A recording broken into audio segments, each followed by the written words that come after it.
السلام علیکم معزز ناظرین، اگر آپ ہمارے چینل میں نئے ہیں تو ہمارے چینل کو سبسکرائب کر دیں تاکہ ہر نئی آنے والی ویڈیو کا نوٹیفیکیشن آپ کو ملتا رہے۔ حضرت ابو ہریرہ رضی اللہ تعالیٰ عنہ سے روایت ہے کہ ایک آدمی کسی دوسری بستی کی طرف اپنے کسی بھائی کی ملاقات کے لیے نکلا تو اللہ تعالیٰ نے اس کے راستے میں انتظار کے لیے فرشتہ بٹھا دیا، اور باقی روایت میں ہے کہ بے شک اللہ تعالیٰ بھی تجھ سے محبت کرتا ہے جس طرح تو اللہ کی وجہ سے اس سے محبت کرتا ہے۔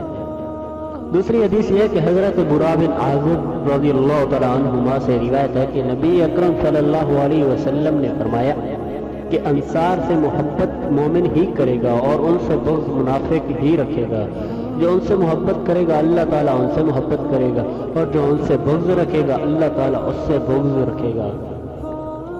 ایک اور حدیث میں آتا ہے کہ حضرت معاذ بن رضی اللہ تعالیٰ عنہ سے روایت ہے کہ میں نے رسول صلی اللہ علیہ وسلم کو یہ فرماتے ہوئے سنا کہ اللہ تعالیٰ قیامت کے دن فرمائے گا، میری عظمت و جلالت کی خاطر باہم محبت کرنے والے کہاں ہیں؟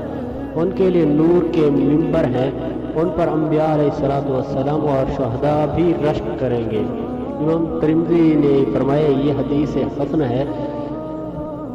ابو ادریس خولانی بیان کرتے ہیں کہ میں دمشق کی مسجد میں گیا تو دیکھا کہ ایک جوان آدمی جس کی دانت خوب چمکدار ہیں اور اس کے پاس لوگ بیٹھے ہیں، جب وہ آپس میں کسی چیز کے بارے میں اختلاف کرتے ہیں تو اس کے متعلق اس سے سوال کرتے ہیں اور اپنی رائے سے رجوع کر کے اس کی رائے قبول کرتے ہیں۔ چنانچہ میں نے اس نوجوان کی بابت پوچھا تو مجھے بتلایا گیا کہ یہ معاذ بن جبل ہیں۔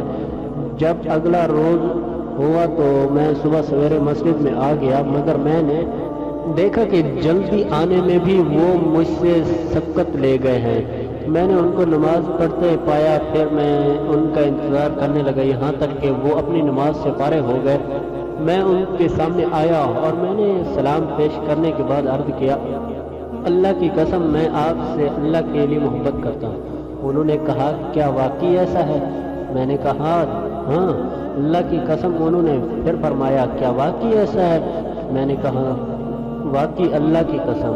پس اس نے مجھے میری چادر کی گوٹ سے پکڑا اور مجھے اپنی طرف کھینچا اور فرمایا مبارک ہو، بے شک میں نے رسول صلی اللہ علیہ وسلم کو فرماتے ہوئے سنا، اللہ تعالیٰ فرماتا ہے کہ میری محبت ان کے لیے واجب ہو گئی ہے جو میرے لیے آپس میں محبت کرتے، ایک دوسرے کے پاس بیٹھتے، آپس میں ملاقات کرتے اور ایک دوسرے پر خرچ کرتے ہیں۔ امام مالک نے اس کو صحیح سند کے ساتھ معتم میں روایت کیا ہے۔